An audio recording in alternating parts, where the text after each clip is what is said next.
મિત્રો, આસોદર ગામની ડેલીમાં ચોપાટની કોર ઉપર બેઠા દરબાર ઓઢો ખુમાણ દાંતણ કરે છે. પ્રભાતમાં કરણ મહારાજનો પહાર ચાલે છે. બરાબર એ જ ટાણે પરોગામથી કોઈ એક બાઈ પોતાની સાથે એક 15 વર્ષના કિશોરની આંગળીએ વળગાડી ડેલીમાં થઈને ગઢની અંદર આવીને ઓઢે ચાલી ગઈ.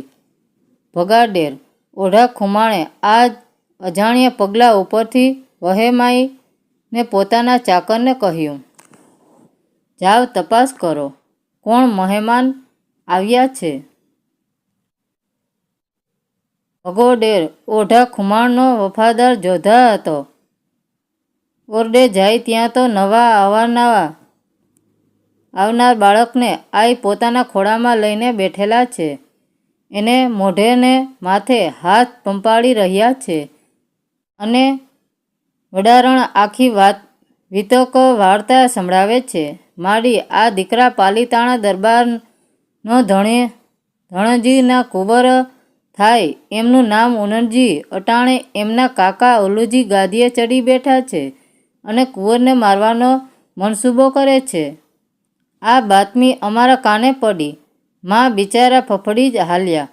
દીકરો કોને જઈ સોંપવા? અલુજીની ધાકના માર્યા કોણ સાચવે?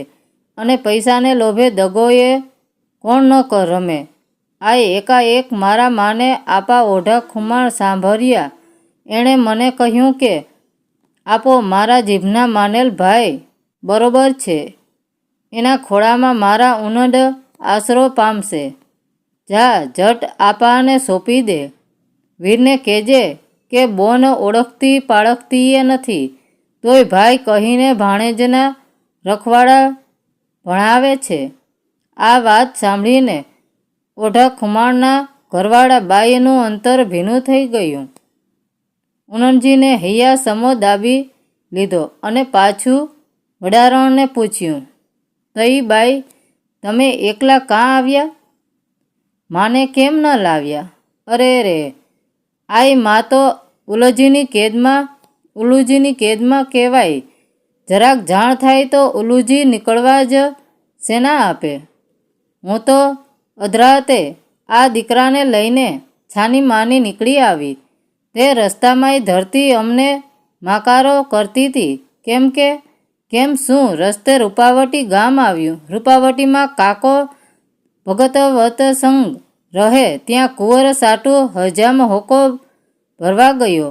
કાકાને ખબર પડી કે ઉનનજી ભાગી જાય છે. ઉલુજી તો ઉગતો સૂરજ, એને પૂજવાનું કોણ ભૂલે? કાકાએ હોકામાં સોમલ ભેળવી તમાકુ ભરાવી.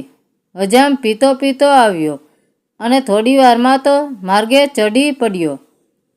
ભગવાનના રખવાડા, તે કુંવરજી બચી ગયા. માંડ અહીં તમારે ખોળે પહોંચ્યા છીએ. આય મારા માને માથે તો વળી હવે થાવાની હોય તે ખરી. ભગાડેર આઈએ કહ્યું, કુંવર ઉનનજી ને ડેલીએ તેડી જાઓ અને કાઠીને કહેજો કે આખુની ઓળખાણ વિનાની રાજપૂતાણીએ વિશ્વાસે વીર પહેલી માગેલ છે. સાચા ધરમભાઈને શોભે તેવું કરી દેખાડજો. દાંતણની ચીરોને ધરતી પર મેલીને મોઢું ધોઈ જેમ ઓઢા ખુમાણે ઉગતા સૂરજ સામા હાથ જોડ્યા અને સ્તુતિ કરી કે ભલે ઉગ્યા ભાણ તુમ્હારા ભામણા. મરણ જીયણ લગ માણ, રાખો કાસ પર રાઉત. તેમ કુંવરને આંગળીએ વળગાડીને ભગોડેર ચોપાટમાં આવ્યા. ઓળખાણ આપી અને વડારણ કહેલી આખી વાત વર્ણવી. તેમ તો ઓઢા ખુમાણની છાતીમાં ગર્વ ભરી ભક્તિ ઉભરાઈ. એ બોલ્યા, આવ્યા બાપ ઉનડ, આવ તને પાલીતાણાની ગાદી ઉપર બેસાડું. એમ કહી કુંવરને પોતાના ખોળામાં બેસાડ્યો. એ વખતે ત્યાં મહેમાન બનીને આવેલા એક ખુમાણના મોંમાંથી એક અટ્ટહાસ્ય નીકળી ગયું. ઉનટજી તો કૂદીને ઓઢા ખુમાણના ખોળામાં ચડી બેઠો, પણ ઓઢા ખુમાણની આંખ મહેમાન તરફ ફરી. તેણે પૂછ્યું, કેમ મેરામણભાઈ, તમારા હાંસવાનો રમમ શું છે? રમમ બીજો શું, તમારે કહો. કહ્યા કાંઈ, ત્યાં ખોળામાં પાલીતાણાની ગાદી આવે પડે છે. ઓઢા ખુમાણે તો એમ બોલાય, પણ ભાઈડા હોય તે વિચારીને બોલે.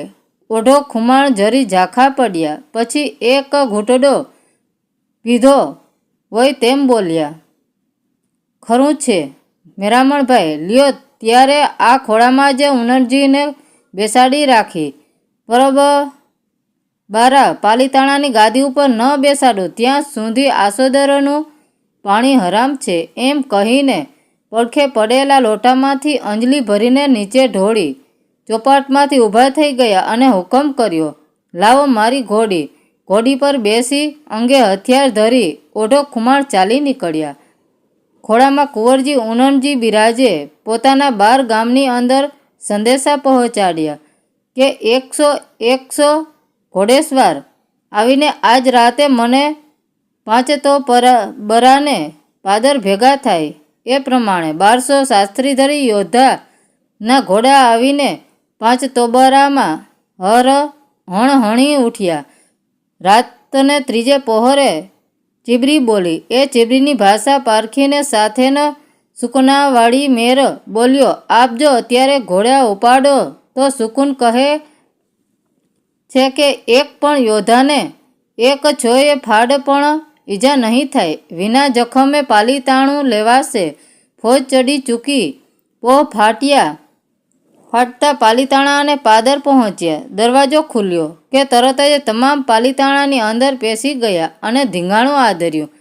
રાજના અમીરોએ, પ્રજાજનોએ અને સૈનિકોએ ઓઢા ખુમાણના ખોળામાં ઉનનજીને બેસેલા દીઠા એટલે તમામ ખસી ગયા. તમામ સમજી ગયા કે આ યુદ્ધ સર્વથનું નથી, પોતાના બાળ રાજાના હિતનું છે.